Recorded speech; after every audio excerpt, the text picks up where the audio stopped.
warrior 2, so it doesn't, if you're in warrior 2, it's really easy to get that weight. Do this. So watching that, lifting the pubic bone, putting the baby in, but it's a great thing for breathing practice, finding strength and calm at the same time. It's a really great, I kind of utilize that as a contraction practice in terms of the mindset of breathing through sensation. We do that in regular yoga all the time. That's all really good for practicing and preparing for labor. It's breathing through sensation, recognizing sensation is not something to run away from, or those sorts of things. And it feels good, it's strengthening. All those lateral poses are fine. I don't teach, just because I have so many newer people in my class, I don't teach half moon in my class, but I think it would be fine as long as the person was sort of engaged that she was able to do it, and probably do the wall, just because balance is, she's front heavy, right? Flexion extension poses. Spider is great, stretches the inner thighs, one of their favorites usually. Prasarita Padottanasana, I would just be careful about people who are dizzy or nauseous and not holding it forever. Check in with her, she can choose if she wants to do it. Prasarita Padottanasana with hands clasped behind the back. I think that's kind of a lot when you're pregnant, it's too much up in here. That grounds you, yeah. I probably wouldn't do that. Parsavottanasana, most women who are pregnant, well, if you're in their first trimester, which hopefully you wouldn't really have that much, probably a chair for sure, so that you have that lengthening and you're not folding forward. And then as the belly grows, blocks in the chair become necessary. If she's nauseous, probably a chair so she's not, her head's not below her heart. And T poses. It seems like a lot to do T pose on blocks for pregnant women on her low back. So we've done before. We do the modification of that with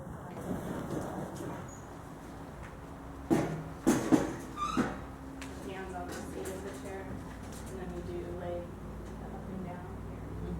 This is going to be a good modification for something. It's a good strengthener too, because now we want to strengthen those hips up a little bit. And then you can talk about doing this, that sort of thing.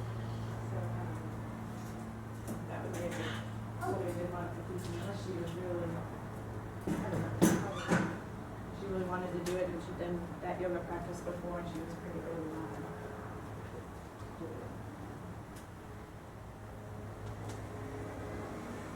Standing pigeon is fine. Balance may be a little challenging, but we do that in my class. Holding a chair. Yes, with a wall or a chair. Yeah, a chair in front of them is probably a little easier. Yeah. And I'm not sure what stool pigeon. Oh, that's sitting on a chair. Oh, Pigeon on a chair. okay. That's really good. I'm glad I have it. With the leg circles and feet circles, so their feet do a lot of work for them. So anything with the feet, stretching the feet, not putting pressure points, but stretching is good. Down dog with a chair, one arm, winker pony, all of that is really good. They should be doing that regularly through their day. Really helpful for any kind of back issues that they have. There's a lot of compression in their back throughout the day. And if they're doing Meet Your Pony, they're gonna likely want to sink, because I got that big sinker right in the middle. So you gotta get them to lift up and like that thing about whale ribs, lift up underneath. Otherwise, am I right? Because they want to sink. Yeah, they do want to sink. So revolved triangle and revolved high lunge can be good after the first trimester. What I do, you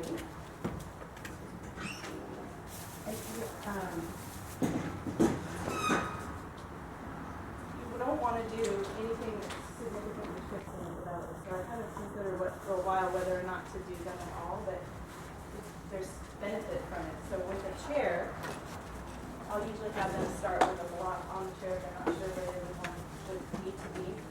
But coming here on the chair, so high lunge with the chair. And I tell them when they're pregnant, bring your baby with you so that it's your belly, and that helps them to do it correctly. Some people, if they didn't have a chair available, you might be on a T of blocks. That's how I used to teach it when I was in Anaheim, and we didn't have chairs. And then similarly, so if that's feeling like a lot for her, and she can do it without overarching her back, then she might have to just sit. Same thing with trying revolve triangle. That all is really good. Yeah, Stitching exactly. This is really good for pregnancy, especially sciatica being issued over the actually. You just want to make sure that they're up on something. And I like it better, I would just say do revolve triangle rather than revolve high lunge, right? Do you do revolve high lunge? I do. Oh, okay, did you want to get the back hip stretch or? I think the reason I do both, Uh-huh, I guess I'm always a little concerned if their hamstrings aren't as warmed up at that time. okay, You might do, yeah. what do you think? Do you think that's okay? No, I think it's okay, I just think it's, if you're in a general class and it's easier Mhm. to say, just come up a little higher and don't worry about your legs being a split. Ready, come on. Yeah, and if you're in a regular class, you might be doing revolve high lunge and their knees and not. Right, it's just a matter of they can't really get their belly around if they come into a real revolve high lunge. So they shorten up their stance and come higher on their blocks. It's kind of a hybrid of revolve high lunge and revolve triangle. Oh, so you mean they could do revolve triangle instead of while Right. everyone else is doing revolve? Right, Okay, yeah, right. that's okay on my end. Right, yeah. If you're high enough that you're not going to problem. But just make sure that she's up on something, so it's too much training. Crescent is beneficial. Crescent with the chair. We always use a chair for crescent when I teach it, just because of balance. And that's how we just kind of set up so they can get their feet situated. Every once in a while, it depends on the level of the class, but if you judge that the person is familiar with it, or balance is okay, she's not super far along, she might come up to crescent from arrow, that would be okay. You just want to watch and then the sinking of the belly and the low back. But if you're not sure, I would start with a chair, and then coming up and down, all that stuff. Keeping that in mind with pregnant people. We do crescent, kneeling crescent in the class a lot towards the end of class. That's fine as well. Catch and match quad stretch, of course, if using a wall for balance would be fine. Just being careful not to overstretch and watching your knee, of course. And not overarch your back because that belly pulls forward. Tree pose. If you do tree pose and there's a pregnant woman in your class, she should have something to balance with a wall or a chair. Put a Maybe toe watching down, the don't belly. go all the way up, just put a toe down. Yeah, with the toe. So I would, modify with the toe and keep the, again, watch that belly sinking up.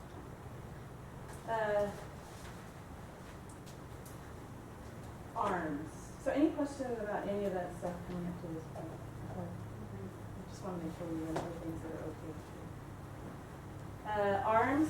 A lot of things with arms and shoulders, like I said, are good. The shoulders in the pockets concept is great for pregnant women. Chest openers. She might have her in a chair if she's nauseous or having an off day, or give her that option.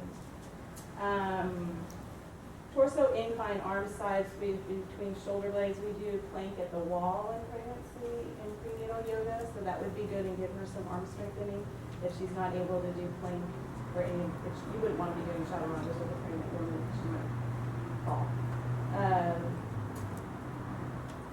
Opening the chest. Weight bearing on the arms, you just want to be, if you're doing plank and she's in that class, watching the belly, but doing it on knees for sure, and maybe at the wall, depending on her experience and fitness level.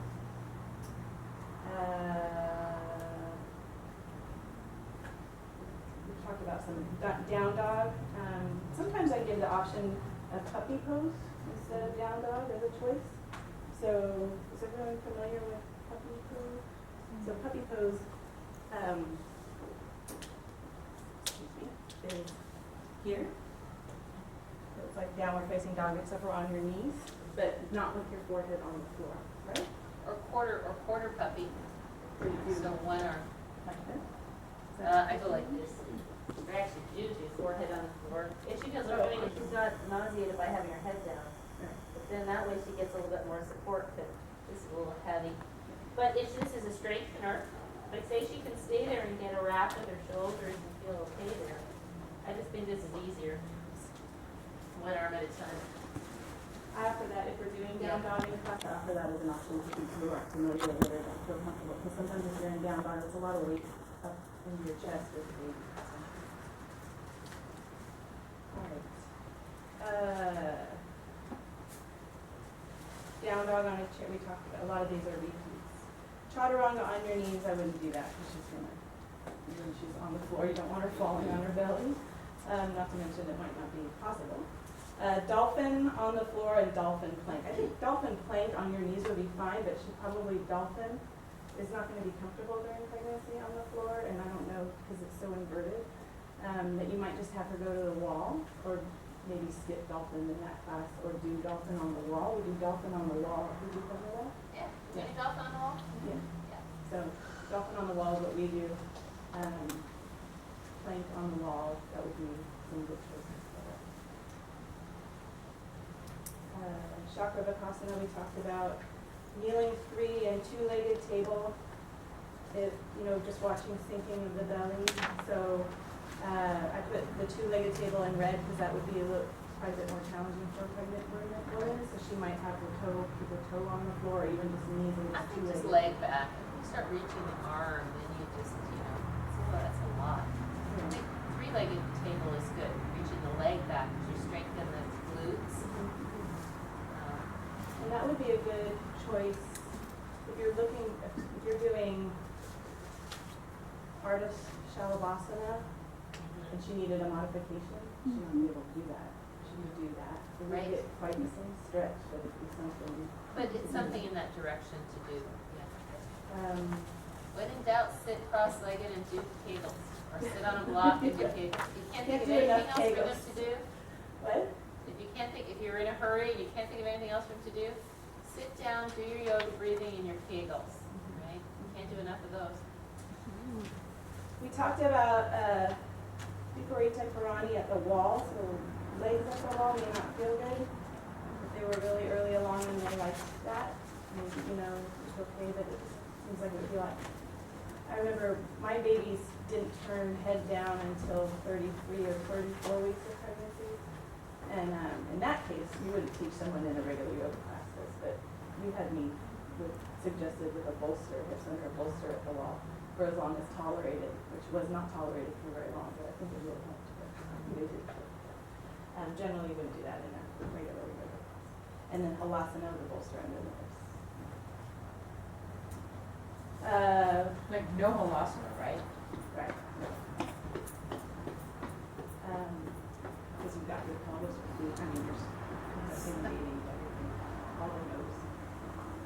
We talked about crescent, now we're in back bend. So a lot of things on back bends, not really good idea for pregnancy. We talked about Ardha Shalabhasana, that's just not possible.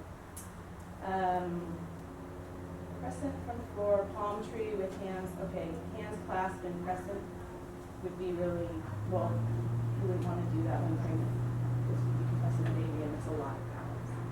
But crescent from the floor might be okay.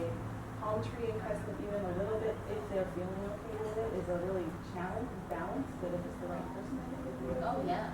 So they could use their breathing and be a good practice for them. We talked about subbing probably 2-legged table, 3-legged table, not 2-legged table for Ardha Shalabhasana. Quad stretch, they could do it on their side if you were doing it on the belly. That's a I good think it's option. nice to do it on the side, yeah, because the legs get tired. Anything supine, safest to just leave it out. But none of that stuff is going to be a good idea because it overstretches and then she's laying on the back. Sphinx you wouldn't do while you're pregnant, obviously, but one option maybe you talked about laying over the ball in that process. If it's feasible to give her that modification, she could do that as long as she stretches the front of the body. I just think that's only if you have a really regular student who's regularly coming to your class. And you make sure you stay after with them and show them how to use the ball or something. And make sure it's okay with your doctor and maybe even have them go to Tara's class and learn it.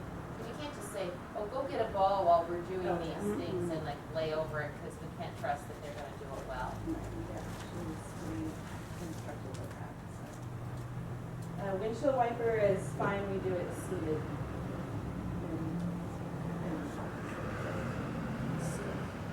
If she's like, before 18 weeks or so, and she's comfortable doing it on her back, I think it would be okay, but maybe not this, might stretch a little much. I don't know, we could see how it feels for her. But it's a twist and it's a back bend, so, you know, I just a tolerance, yeah, I think you can do it. If you've been practicing yoga for a long time, not, But this isn't, it's just. yeah, yeah. So But if then you sit up like you're sitting on a blanket, you Yeah. can, I think, you can actually lift that hip up and press it quite far forward when you're pregnant, because it'll actually probably feel really, really good. Mhm. Yeah. Yeah, we You don't usually just do have to go like this. You could stay there and lift up a little bit, lean back a little bit. That would create space through here, as long as it felt safe on their back. But we do that nearly every class. Yeah. We talked to, so, and then pigeon, which we already talked about with perhaps a blanket under the Groovy, groovy shoulders is good, we talked about that, clock face is good, this is all chest openers, seated stretch, arm pull across alternate. This one. This Okay. one's a little Oh, yeah. tricky. We do it, and it's good, so. Yeah, yeah. I call it, when you're pregnant and you've got this big belly and then you go to, I always think of washing dishes. When you're doing this, when you're pregnant, it's really hard to wash dishes when you're pregnant. And all of this is so tense and sore.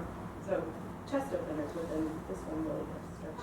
And then turn the head and drop, because then, because the neck, so turn the head and drop, and you get that side of the neck straight. Those are all good. Standing half, okay, so hands clasped behind, back, foot, possibly Tadasana, no hands clasped, just regular, just without the hands clasped, would be fine if it felt okay for her.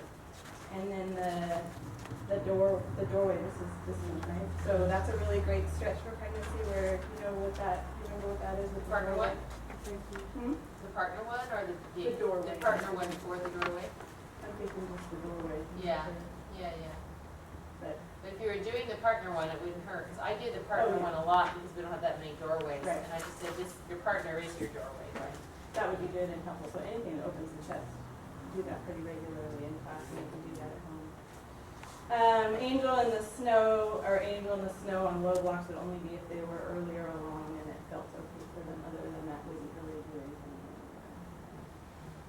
And I wouldn't feel, well, they're laying on their back, so. Now, that's an interesting question, because I've had people come to class pretty far along in their pregnancy and do angel in the snow on high blocks. Because you're off of the. Because, yeah, because you're not, your baby isn't fully weight on, and they like it because it stretches the chest. So as long as if they're regular students and they don't feel, Feels okay. yeah, and do you think that's all right? Yeah, I think, you know, I don't think I did it when I was pregnant, but I imagine it would be okay. You're not flat on the back, Right. right? You have stuff a block here. Up high, yeah, on that, you know. This and this. Right, because you're really quite an incline there, just like if you were sitting up with pillows underneath your back in bed. I've just done it that way, particularly because by then the breasts are really big.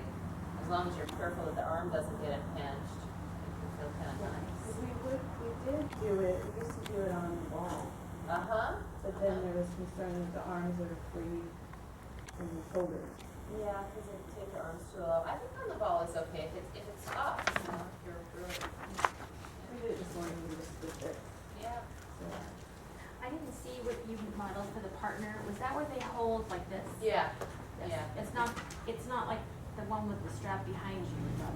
the No, that pile. would be a little bit excessive, Okay, yeah. yeah, so Yeah. it's this one. Because they got a lot more weight they're pulling on that one than. Okay. I'll be honest, I haven't done much of the partner arms. Well, and you may not want to, because what if one of them lets go? But if they were in your class, in a regular class and they're the only pregnant person, you don't have to say, oh, you shouldn't do this. Just say, hey, don't let her go because, you know, she's gonna look at her balance a little off, you know, so hold on. Right. The chest openers with the bolster, so that's laying over the bolster, right? And then, so that would be more pressure on your back, Yeah. so blocking would be better. Yeah. But you could do it if you were still comfortable on your back up to a certain point.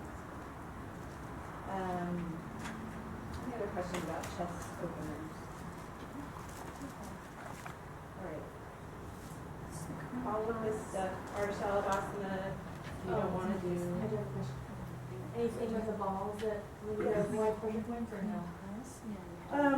I wouldn't roll on the feet. Okay, so like anything with the chest and the That, balls? that's fine. Okay. Okay, well, Well, actually, No rolls on the soles of the feet with the balls? well, I wonder, I guess the pressure points, I would be nervous about. Well, the big one on the bottom of the foot is at the ball of the foot, you kind of curl your toes. Yeah. There's an indentation right there, and that's the kidney 1 point, the source of kidney energy to the body, Okay. comes up through the earth into the areola. Yeah. And that, that's a really big point as well. It's for, actually used for shock and trauma. Okay. If someone passes out, that would be a place where you would press to wake them up. And, or press and that's very important. So, I think massaging would be fine because it's bringing energy into the area. In fact, we have people use heat on the area with like what's called a moxa stick, which is a diverting, not incense, but it's a herbal cigar. For the best I can say. Could a pregnant woman do this? Yeah, I would think so. Not, as long as they're not, you could just show them, don't press hard right there, but I think, wouldn't that feel good? It would, I just kind of avoided it because I Well, was you sort know, of, because I didn't understand all the pressure. in points. Chinese theory, fertility has to do with kidney energy. And so you're bringing heat and energy to the one place where you want to sustain something that's theoretically taking energy out of the body to grow.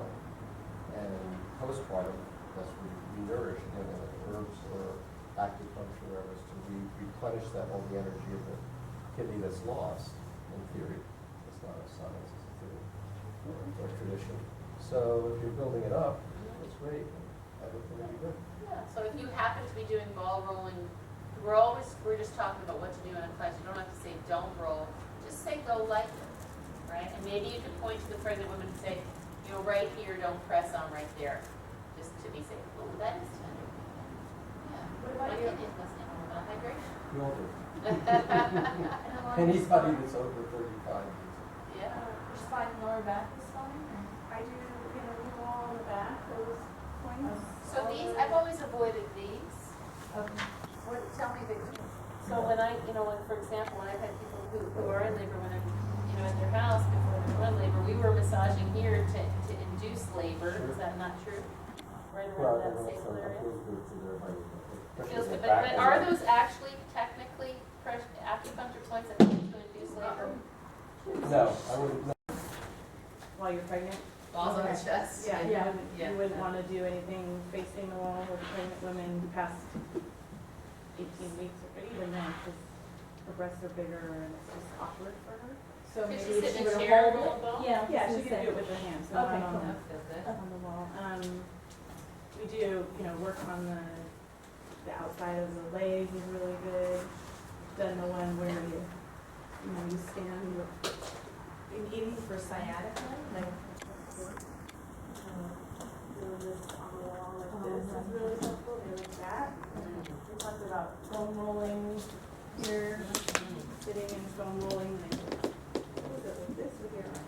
Right, like, you know this one, right? But they have to be careful because of their wrists, right? Because the wrists might be tender.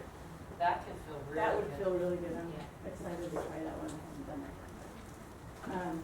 Foam rolling is good, I was telling Audrey, I hadn't done much foam rolling in my classes, but I tried it once and one foam roller, for whatever reason in that class seemed really intense for those women, I was just more sensitive to, maybe we weren't, it was one of those things where we just moved to the wall with the balls instead, that we were thinking maybe 2 foam rollers would be better. Just making sure you're not getting right on the hip, it might be intense for them, but it wouldn't be contraindicated, I don't think, because just make sure she's doing this. Depending on, well, you're not gonna do this, but depending on the person, it could be like great practice for labor, right? It's really intense. There you go, yeah, Yeah. read through it. Yeah. Read through sensation. Really nice too. Did that answer all the ball? Yes. So back to shoulder mobilization, I think we've talked about all of these. Dolphin on the floor and down dog might require, or dolphin on the floor would require modification. Down dog maybe. Uttanasana, you'll want to modify for Prasarita, Padottanasana, wide legs. Don't do the hands clasped. A lot of these are the same. You wouldn't do legs up and wide or feet circles and happy baby. That's just on the back compressing the baby, or No, halasana. not so bad. But they could do child's pose or wide leg. Yeah. Do this. Oh, I love Do Upavishya this. Konasana. Do you do that? Can your women do that pretty well? It's not because they're pregnant, they can't, it's more this. Yeah. I just think of like how long they're gonna have to be in this position, right? So This is anything good, that can, anything wide, like spider, this. this is good. But, well, it's not, it's similar than if you are pregnant, or aren't pregnant. I mean, you're, like I would need several things here for me to be comfortable. but once they're warm, maybe at the end. Or on a chair, Mm. and then they could rest their forehead on something, so that's a good pose for them. And would be I think that'd be a good alternative for, well, people have their legs up.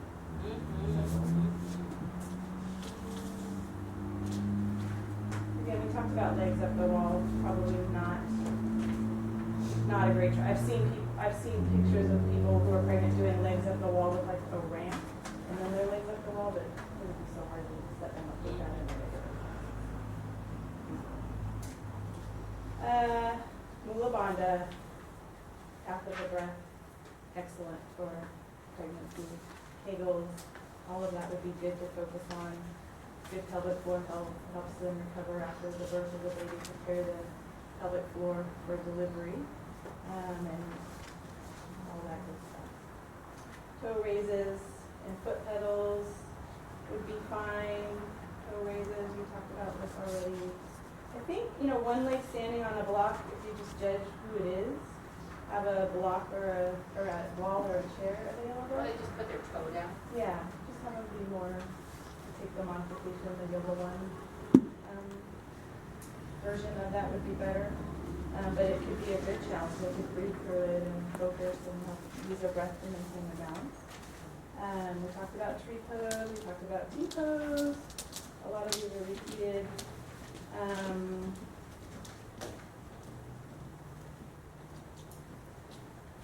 Arrow pose would be okay with the right person. Just watch their belly sinking, maybe not if they're 35 weeks.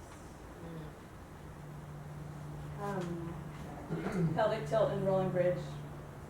If we're doing that, we could go to the wall and do a little pelvic tilt at the wall, I think. I don't know if you have any other ideas for that.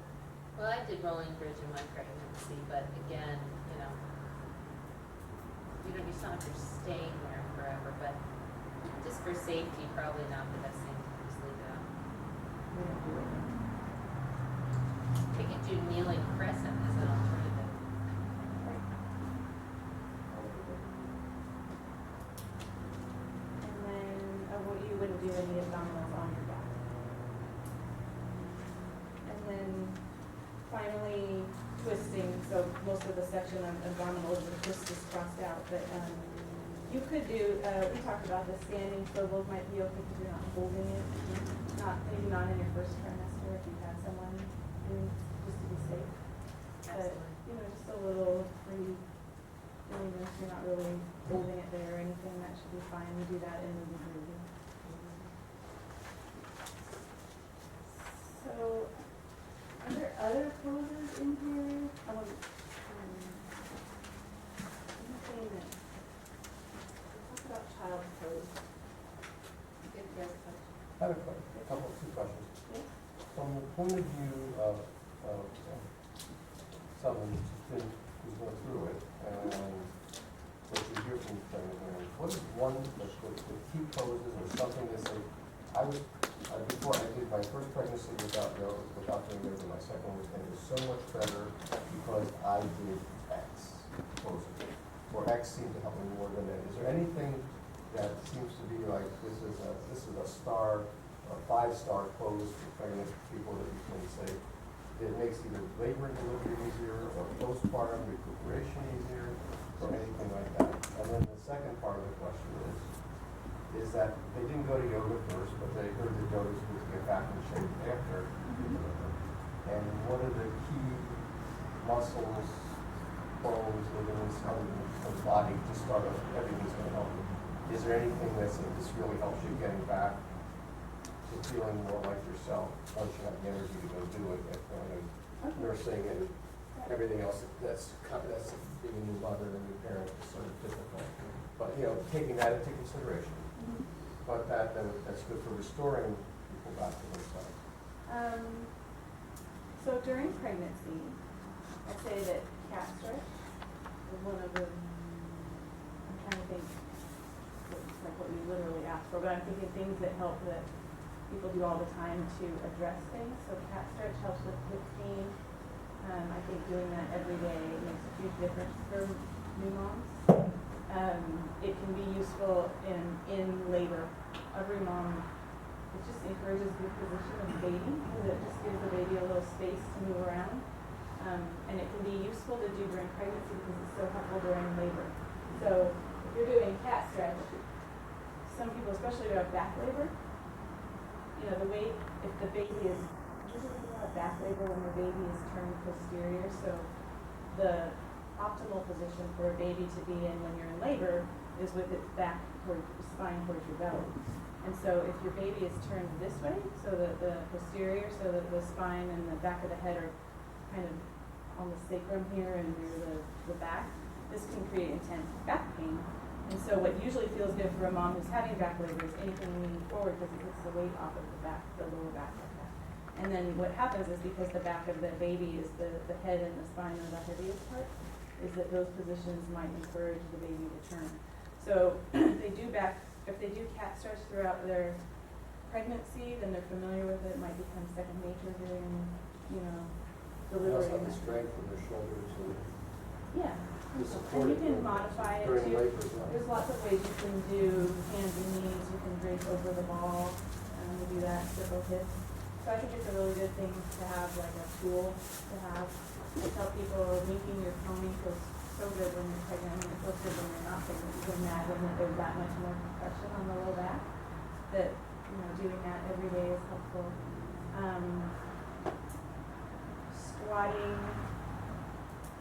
Squatting or anything wide-legged that prepares here, like opening here and strengthening the quads. So warrior 2, we do almost all the time unless there's someone in class.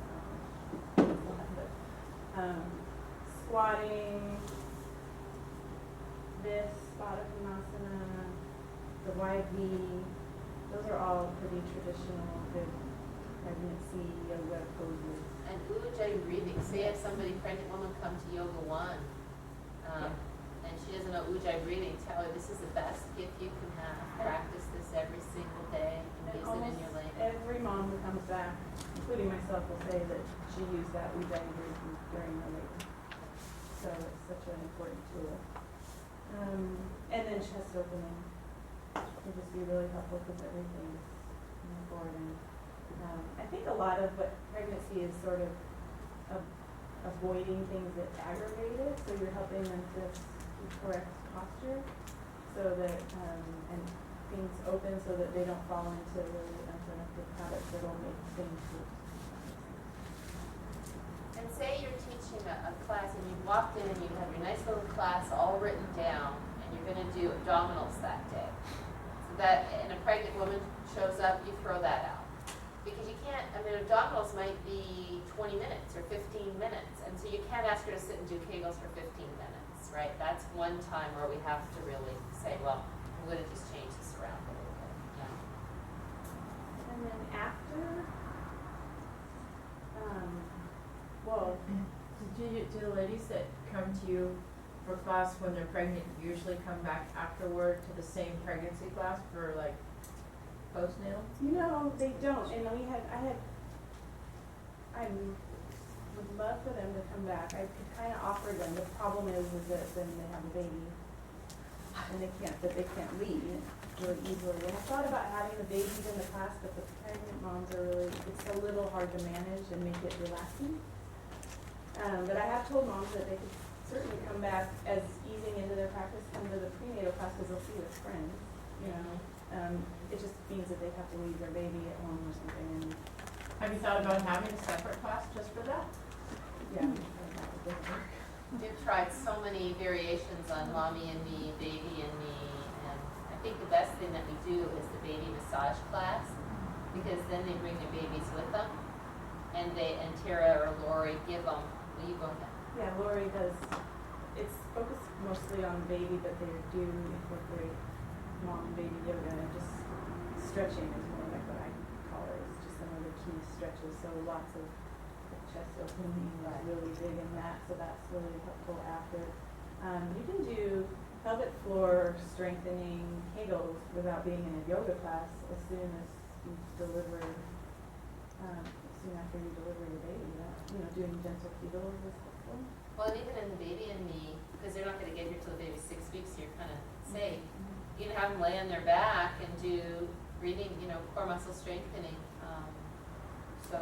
That's when you would, that would be good, for postpartum is the real, even the pelvic tilts are ab work for them, like that's the best thing to start with. You don't wanna move right into strong abdominal work because it's not good for you. But they could do one, like, if they were okay and they weren't, they could start with just core strengthening breathing laying on the back, then they could progress to one like slip away. So say somebody came back and said, and we have had this numerous times in our yoga wand class, I'm just 6 weeks, my baby's just 6 weeks old, I can finally get out of the house, I wanna get back in shape. So you don't have them do, anything like that. Have them start with the core strengthening breathing and then the one leg slip away, and just to tolerance, and that's a great way, I think, to come back, yeah. Just should be gradual and Right. not too much. And it makes them feel good emotionally, because they wanna get their belly back, they wanna get that sense of connectedness to their own body back. Yeah, and just abdominal awareness. Right. What else is postpartum? Always the chest stretching is good, because their necks and shoulders are tight, right? So clock face, all that kind of stuff feels so good. And then, I think a lot of people postpartum come to yoga to find something for themselves. The breathing, the being in another space. This for a is while. time just for you. That's your standard line when a brand new mom after a baby comes back. Feel your breath, feel this is time just for you. What about legs up, inverted pose of legs up the wall, or sometimes called the great rejuvenators or relaxes after the That's part of Sure. you look at them, you say 100 times, that's the two of all of them. Right, sure. The tough thing is, but there made me think something during pregnancy. So a lot of people have swelling in their ankles, right? I was gonna ask you about that. So how do you can't put your legs up on them? So do you do that in regular yoga classes with the legs up? I used to Circle give foot pregnant circle? women this. Lay on your side. Right side, well, I'm on my right side, but lay on your left side. And put this leg up the wall That way you're on your and side. circle it around, right? Especially if you have edema, right? Just to do that. And then you can lay on your side for a little bit. Lay here for a little bit, circle your foot, and you have the wall to support. And then, it's one way you can do it briefly at the beginning. And we do that in class. Oh, yeah, the side ones. Yeah. And you don't need a wall necessarily, but you can put your foot up Vishnu's couch. on both sides. Yeah, and it helps get fluid out of it. Yeah, we used to do that. Yeah. See, I usually do remember that, when I usually do that on the end of class before we can do it. That's even better. That's even better. But you can do it at home with your leg if you wanted to Yeah. rest it there for a Yeah, while, just because for- that's a lot of I think also toe raises, which increases calf in fact, which increases bumping the venous flow back up. And you could do on, you could And do you're them like also this. not lying on your belly, you're not on the weight of the uterus, pushing on the venous cave, pushing the blood down. So that's also- Right? So they do like this, and then they do a little easy squatting. Oh, That's I like another- that, yeah, that would be good. Yeah, I like that. So, I know it was a lot of running through this, but I know you know most of the poses and the modifications, so I just wanted to highlight them, and then we, like I said, when we had the other class for teaching prenatal yoga, we'll actually go through a practice. Conversation, I'm talking all stuff I want to talk about out of the way first, if you don't mind.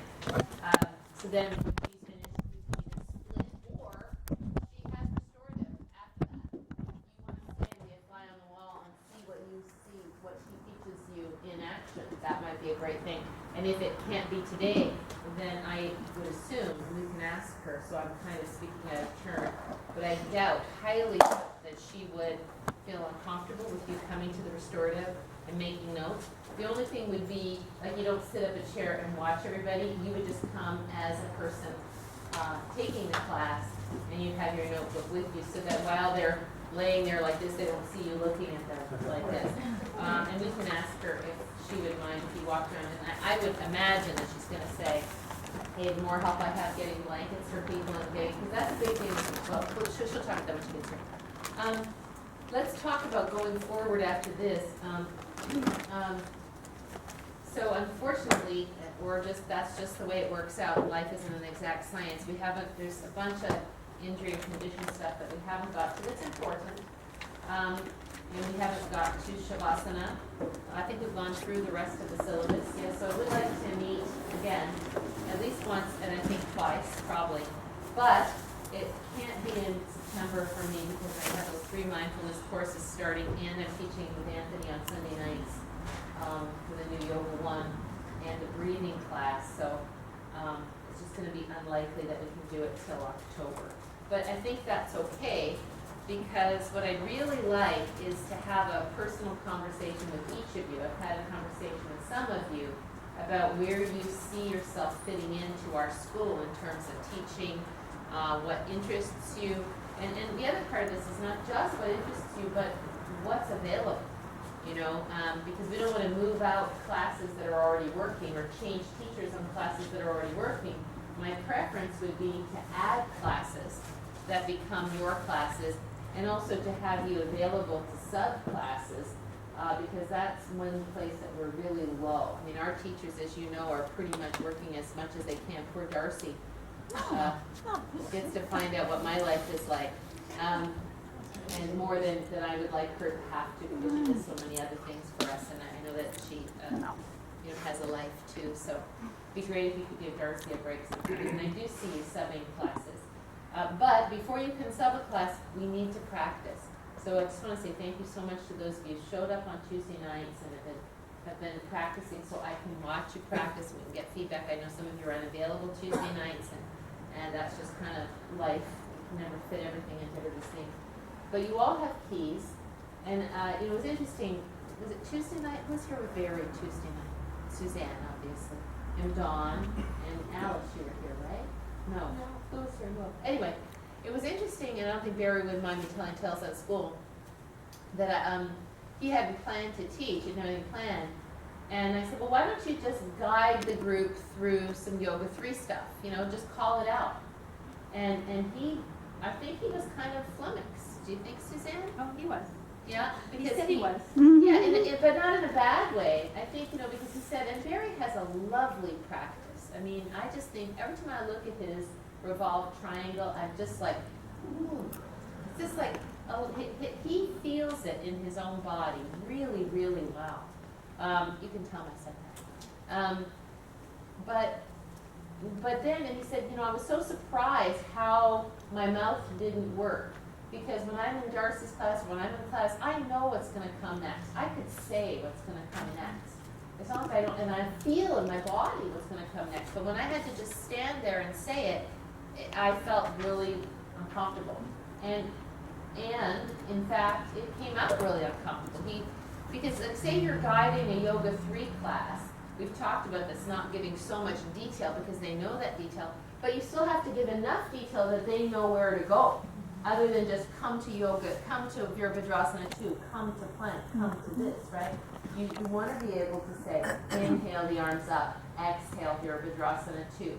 Inhale, take your arms up. Exhale, stabilize, feel your core. So you're literally giving them enough direction that they know where you want their bones to go, and enough direction, especially on the breath, we talked about this, to give them cadence, right? So that you're mostly calling the breath so that they feel a rhythm to the class, because they're in a group. So if they were just doing their own practice, you might not have to do that. You might just say I was giving Karen a lesson, she said, just go through stuff with me. I'd say, okay, let's come to yoga 2, or to a warrior 2. And I wouldn't say much because I want her to follow her own breath rhythm, but you're establishing a group breath rhythm. And so all of that to say, the only way to get that facility with your mouth is to not just read it and not just say it in your head, but to say it out loud to a group. So we need you to, I don't need you to, but I do need you to. I would like you to, and I need you to, get together with some other people, not our students, and practice that. Because like what happened with Barry cannot happen with students. Because his own like realization that, oh, this isn't coming out right, led him to be very nervous, and then he forgot where he was going. So we have to get those nerves out, and that it doesn't have to be perfect once you teach with students, but we have to have some confidence to be able to do that. So, you all have keys, you figure it out, and then I need to see you do that before I can invite you to teach a half a class or a whole class, right? So I would love it if you do that, because I can see you all teaching in our classes. We just need to practice that. And me getting together with you a million more times isn't going to make that much difference, because I honestly think you all know enough to give each other good constructive feedback. And I encourage you, when you do get together, not just to say, oh, that was good, but to say, oh, you could have said exhale here. Oh, when you said inhale here, it should have been an exhale. And just to be able to give each other that level of support.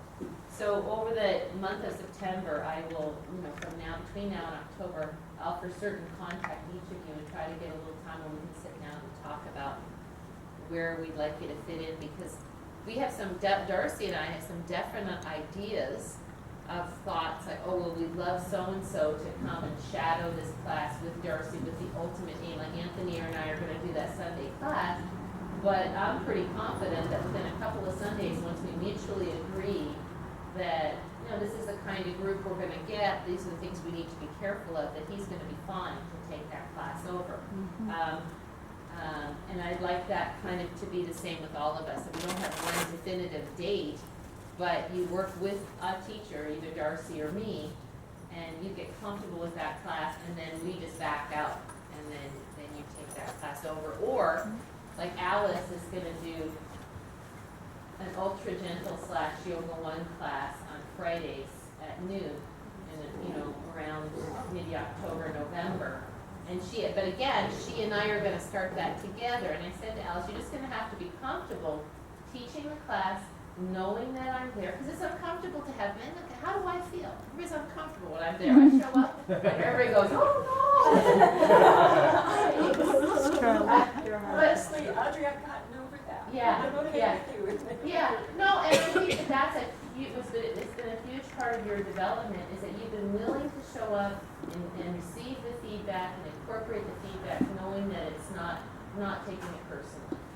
And so gradually, I'll assist Alice at first till we know kind of what the same thing, and then I feel perfectly comfortable that she's going to be good with that. And if she has a problem or you have a problem, we'll talk about it, because what I know that you know is when in doubt, leave it out. When in doubt, don't go there. I'll just share some feedback with you. Yeah. Our office manager, Sunny's been coming to classes, and she took a class with Allison, and the next day she said, you could just tell that Allison's taken a lot of classes with Audrey because she uses the exact same language. And I said, and that's by design, Yeah. She said, yeah, even her, And you know what, Allison does that. Practice your Allison does that a little bit more than you do, but I knew exactly what she meant, and it's what you've told us a few times before. using the language that I use and using the same kind of just Method. the method, it instills confidence in the student who's walking in, who started with you, Mhm. to be able to say, okay, she's doing it the same way Audrey does, it must be okay. Right. And then they're not confused. You know, one teacher said this, the other teacher said that. So it's not like it, I mean, when you go to all our classes, they're not all exactly the same. Everybody, we've said this before, brings their own personality. But let's all use the same method because it's a method that works. I mean, it does. And if you have a question, I mean, Mike and I, you know, we have dinner on Friday nights. Every Friday night we go over stuff. He says, what do you think if I do that? Oh, and I've learned stuff from Mike. He goes, oh, I tried doing this and it worked really well. And I love that he is willing to continue to experiment and to go over things that people will email me and say, I love Mike's class. And same with Darcy. You know, Darcy, I love when people go, Darcy taught us to do it like this. And she said to contract your glute when you're laying on your, I never heard that before. You weren't listening. But no, I They mean, hear and that's the greatest thing for me too, Christy too. I walk in to people's classes and the students have no idea who I am, which I just love. It's like I'm just here to pick up the money. Go ahead. So I want you to be, it's not like I want you to be babied by us and like do it my way and do exactly the same thing all the time. I want you to own your own class. But, you know, learn to paint in, you know, the regular colors before you start adding sparkle dust. You know, just get that stuff down. So that's kind of where that's going to go. So I will email you, and let's look for some Sundays. I'm going to say 2 Sundays in October, because I hate to make it go into November at Christmas time, if we can find that. And the challenge will be that it's going to be shorter. It's only going to be 12 till 4:30, because we have the 4:30 yoga class. Anthony will have a 4:30 yoga class, but maybe we stay for that and we all watch it. That'd be fun, or something like that. But I'm quite confident that within 2 Saturdays or Sundays we can zip through. I'll have all that chakra stuff all done by then, not all the injuries and conditions done. So we'll mostly have it done now. We'll go through it, we'll get it done. And then we should have some kind of, be nice, would you like to have, are you just sick of it, or do you want to have a final gathering, like a party or something? I think that's good. I think that'd be good. Maybe we invite the other teachers and we do something. And we, you know, we usually do that with the teachers, but we did it this summer. Yes, at least they can meet us too, because, I mean, Right. I mean, I don't know if everybody else knows, but I don't know all the teachers, so. Like, Right. if I were to walk into a class No. and they don't know I'm a teacher, I'm like, whoa. Right, and we've been doing that, and you should not, obviously, we talked about this before, but you should not, as even if you are a certified Kimuro yoga teacher, you don't touch anybody's student when you're in their class. You don't offer suggestions. You don't point to go to the teacher and say, and you don't adjust the music level. You don't adjust the heat. It's their class. It's their thing. If you want to talk to them about something afterwards or ask a question, that's always, you know, wonderful. I think people love that. And just on that note, I mean, you know that you're not going to be certified in the Doodah, what's it called?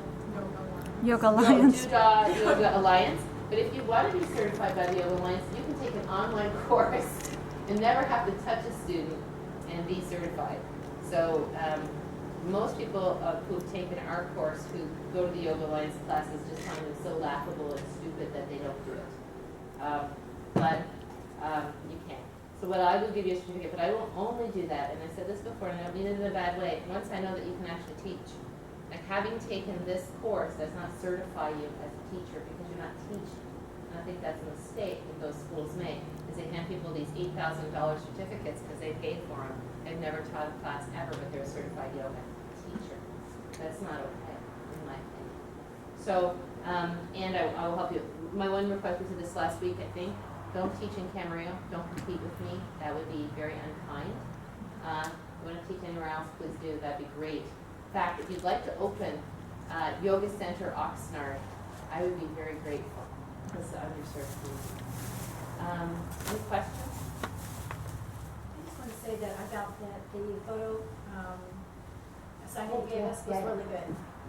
actually Jeff and I decided to do video, and then we went back and watched it, we'd stop it, and found that it was valuable to have video because it shows going in, coming out, all those things. So we actually found that to be very valuable. Oh, awesome, So I awesome. wanted to share that with those, if you, might want to consider the video, because you were concerned about the video, but maybe it was his camera, but we were able to stop it exactly where we needed to. Oh, analyze. sure. Yeah. Sure, absolutely. You know, it's just that, and I think you have to be careful, because sometimes people who are gonna teach yoga have this idea, oh my God, I gotta go to all the hard classes, because either I've heard this many times, I gotta lose weight before I can teach, or I gotta have a stronger practice before I can teach. I wouldn't have invited you to be in this training if I didn't think you had a strong enough practice to teach. However, it's good to look at yourself. You think you're doing things you're not, Right. Or vice versa. I could have sworn my arms were straight over my head. They're not even close. Right, So right. it was an education, so I know work on Right, right. And it's not like you can't teach before you do that, or at least some of the practice teaching that we're doing. But you know, when you can. I know a lot of you have a lot going on, so you just do what you can. Right? That's I just think it's really important what you do well and what opportunities you Yeah. have, because you might think you're not doing something, or you think you're doing it well. Right. You teach others and they're trying to copy you. Right, It's right. important to know. Right, and you have to notice things like, that's why if you practice teach in front of one another, if Rob is standing there demonstrating yoga 2 for you, and you know he's busy thinking about what he's going to say to you, but he's doing this, call it out, Rob, your knee's passing your ankle. Because you don't want to be demonstrating and talking in poses that completely contradict what you're saying, you know? So, and it's not that you don't know it, it's just that you're busy thinking, right?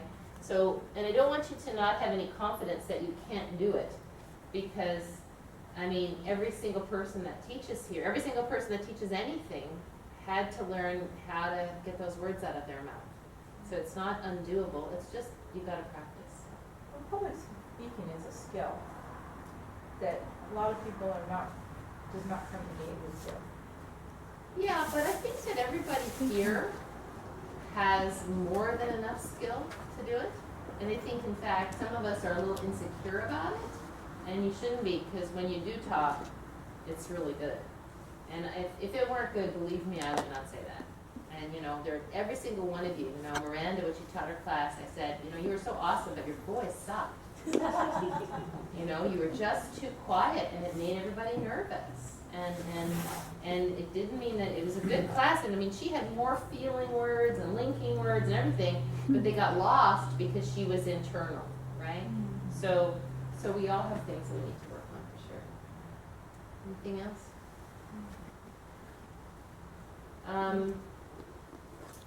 What time is it? 2:45. Oh, 1:43. Hi, Lisa. How you doing? Good. You want to practice some prenatal yoga? How are you feeling? Can you do child's pose? Is it comfortable? Yeah, well, no, question, this is good opportunity. how far along? Yeah, we got a pregnant person here. That's true. How far along? So how would you say, as a regular yoga practitioner, your practice has changed? Or what do you feel differently in your practice now, and what things you were avoiding or things you're doing that make you feel good?